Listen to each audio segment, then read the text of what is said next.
To make sure your prescribed grazing program is a success, you'll need to establish healthy, vigorous forage plants in your pastures.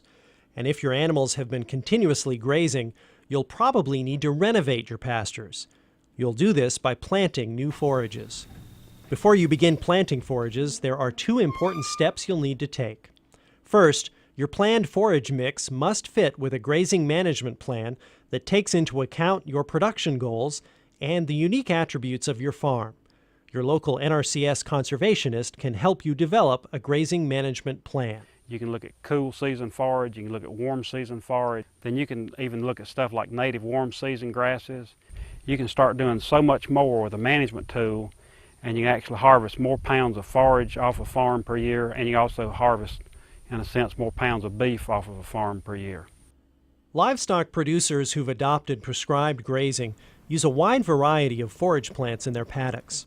Typically, perennials form the backbone of any grazing system. Perennials are economical to grow because they're inexpensive to maintain. But you'll also want to consider planting annuals to provide forage for your animals during those times when perennials are not able to do the whole job. Annual forages generally deliver more nutrition to your animals. This may be an advantage if you have specific goals in mind.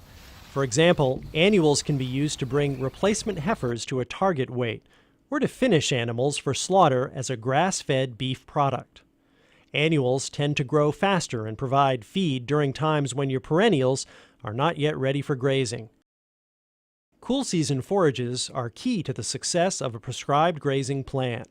In the southeast, fescue is the most commonly used cool season perennial grass. Orchard grass may also be used for cool season forage in some parts of the southeast. Cool season annuals for grazing include small grains like oats, rye, ryegrass, and wheat. If your farm is located in the coastal plain, you may find that cool season perennials like fescue don't grow well in sandy coastal plain soils. Cool season annuals may be your best option. Warm season forages are also important. The most commonly used warm season perennials in the southeast are the Bermuda grass and Bahia grass varieties. Warm season annuals can be added to your forage mix as well.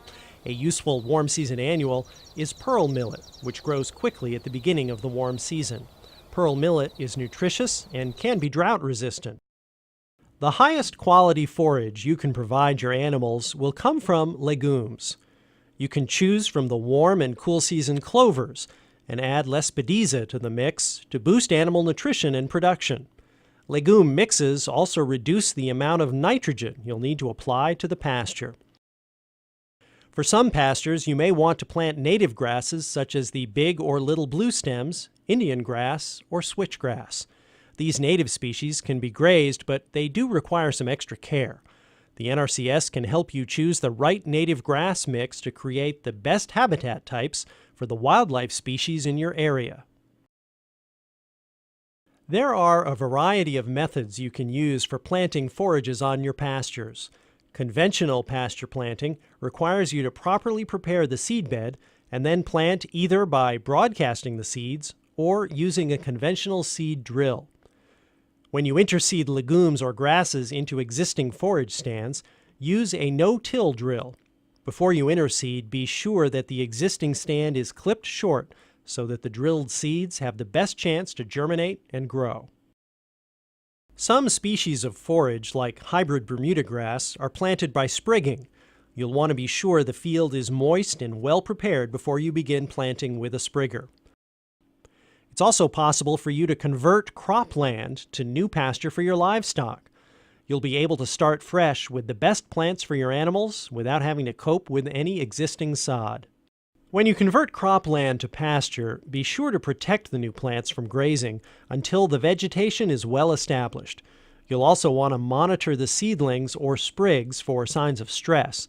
Be sure to provide adequate water and nutrients, and to watch for signs of plant disease, soil erosion, and competition from pasture and cropland weeds. You can get more information on which forages to plant and when to plant them from NRCS Conservation Standard number 512, Pasture and Hay Planting. Get in touch with an NRCS representative today. The Natural Resources Conservation Service, helping people help the land.